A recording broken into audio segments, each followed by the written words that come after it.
বহু প্রতীক্ষিত তারকা জুটি রণজয় বিষ্ণু ও শ্যামউক্তে মুদলির গায়ে হলুদ অনুষ্ঠান সম্পন্ন হয়েছে, আর ভ্যালেন্টাইন্স ডেতেই এই বিশেষ মুহূর্তে ভক্তরা ভেসেছেন আবেগে। ভালোবাসার দিনে হলুদে রঙিন রণজয় শ্যামউক্তি, বহু চর্চিত জুটির গায়ে হলুদে ঝলমলে আবহ। হলুদে টুইনিং সাজে হাজির যুগল। রণজয়ের কোলে চড়ে শ্যামউক্তির আদুরে মুহূর্ত ভাইরাল হয়েছে সোশ্যাল মিডিয়ায়।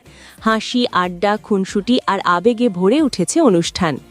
বসন্তের হাওয়া আর প্রেম দিবসের আবহে গায়ে হলুদ যেন হয়ে উঠল আরও বিশেষ। পরিবারের সদস্য, বন্ধু আর সহকর্মীদের উপস্থিতিতে অনুষ্ঠান জমে উঠেছে। ভক্তরা বলছেন, এটাই আসল মিষ্টি মুহূর্ত, যেখানে রিল আর রিয়েল মিলেমিশে গেছে। প্রতিটি ছবি ঝড়ের গতিতে ভাইরাল। টলিপাড়ার সবচেয়ে আলোচিত বিয়ের আপডেট এখন রণজয় শ্যামউক্তি। গায়ে হলুদের এই ঝলমলে মুহূর্তের পর এবার বিয়ের সানাই বাজতে চলেছে। রণজয় শ্যামউক্তির নতুন অধ্যায়ে শুভকামনা রইল।